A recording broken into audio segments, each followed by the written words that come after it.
महाराष्ट्र के मुख्यमंत्री के पुत्र आदित्य ठाकरे के 15 जून को प्रस्तावित अयोध्या दौरे की तैयारी को लेकर सोमवार को सांसद संजय राउत अयोध्या पहुंचे। उन्होंने कश्मीरी पंडितों की स्थिति को लेकर भाजपा पर निशाना साधा। भाजपा सांसद बृजभूषण शरण सिंह के राज ठाकरे विरोध के मुद्दे पर उन्होंने कहा कि शिवसेना और बृजभूषण में कोई डील नहीं हुई है। उन्होंने कहा कि बृजभूषण किसी के दबाव में नहीं आते, वे पहलवान आदमी हैं। श्री राउत ने कहा कि कश्मीरी पंडितों के साथ अत्याचार हो रहा है और भाजपा बयानबाजी कर रही है। उन्होंने बड़ी बात यह कही कि कश्मीर से विस्थापित कश्मीरी पंडितों के लिए महाराष्ट्र सरकार हर संभव मदद करेगी। उन्होंने यह भी कहा कि अंतर्राष्ट्रीय स्तर पर छीछा लेदर के बाद भाजपा ने 2 प्रवक्ताओं को निष्कासित किया। सांसद ने कहा कि अयोध्या आकर ऊर्जा मिलती है। 15 जून को आदित्य ठाकरे का आगमन कोई राजनीतिक शक्ति प्रदर्शन नहीं, विशुद्ध धार्मिक यात्रा है। वे यहां रामलला के दर्शन के बाद सरयू आरती में शामिल होंगे। उन्होंने एक सवाल के जवाब में कहा कि राज्यसभा चुनाव में पार्टी के दोनों प्रत्याशी जीतेंगे। इसे लेकर भ्रामक अफवाह फैलाई जा रही है। ज्ञानवापी मामले में कहा कि अदालत का फैसला मान्य होगा। हम अयोध्या में दर्शन के लिए आए हैं, आदित्य ठाकरे जी के दौरा है उसके बारे में आए हैं। वहाँ की राजनीति हम संभाल लेंगे, हमारा पूरा नियंत्रण है। उद्धव ठाकरे साहब का वहाँ पूरा नियंत्रण है। कुछ नहीं होगा। 10 तारीख को मैं वापस यहाँ 12 तारीख को पहुँच रहा हूँ। 12 तारीख को सब ये सवाल पूछे, मैं आपका जवाब दे दूँ। देखिए, हम हमेशा गंभीर रहे हैं, हम कोशिश भी करते रहेंगे। जैसे भारतीय जनता पार्टी 30 साल तक कोशिश करती रही, वैसे हम भी कोशिश करेंगे। हम भी एक हिंदुत्ववादी पार्टी है, हमारी एक विचारधारा है। धीरे धीरे हम उत्तर प्रदेश में कार्यकर्ताओं का संगठन करने जा रहे हैं। थोड़ा वक्त लगा है, लेकिन ज़रूर हमको यश मिलेगा। आप लोग ज़्यादा पहचानते हैं बृजभूषण शरण सिंह को। वो किसके दबाव में आने वाले नेता है क्या?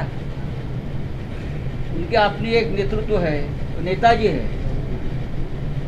उनका अपना एक माहौल बनाने का उनका एक तरीका है, और देश के कुश्तीगर संगठन के अध्यक्ष है, पहलवान आदमी है, नल है।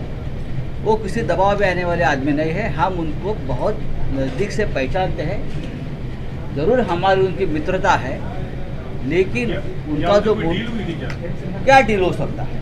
वो आप उत्तर प्रदेश के नेता हैं, क्या डील हो सकती है? ये डील की बात आप कैसे कर सकते हैं? जो बात देखो, आप उत्तर प्रदेश से हैं, जो बात नेताजी ने उठाई, क्या आप उससे सहमत नहीं है? तो डील की बात करिए। आपने तो डील की बात नहीं करनी चाहिए भाई साहब। आप यहाँ के भूमिपुत्र हो। विरोध तो उत्तर भारतीयों का इसके पहले भी हुआ था, कोई अभी नहीं है कि केवल आप ये सवाल जो सवाल आप हमसे पूछते हैं, वो सवाल आप योगी जी से पूछना चाहिए। वो सवाल आप भारतीय जनता पार्टी के नेताओं से पूछना चाहिए। सबसे ज़्यादा विरोध राज ठाकरे जी को किसने किया? हमारा तो कोई मकसद ही नहीं है। अयोध्या में तो आस्था का मंदिर है, सबका लोग आ सकते हैं, लोग जा सकते हैं, पूरे विश्व से लोग आते हैं यहाँ। घटना है कश्मीर में टेररिस्ट आकर हिंदू पंडितों को खुलेआम दिन दहाड़े गोलियों से भून रहे हैं। अब तक 5000 कश्मीरी पंडितों ने कश्मीर छोड़ दिया है। ये छिटपुट घटना है क्या? ऐसे लोग जो भारतीय जनता पार्टी में है, क्या ऐसे उनकी वक्तव्य से बीजेपी सहमत है? बता दीजिए।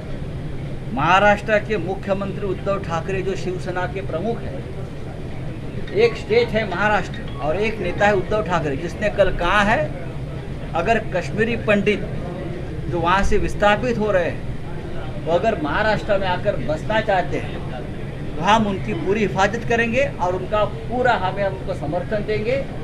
उनका जो भी उनको मदद चाहिए महाराष्ट्र देने के लिए तैयार है।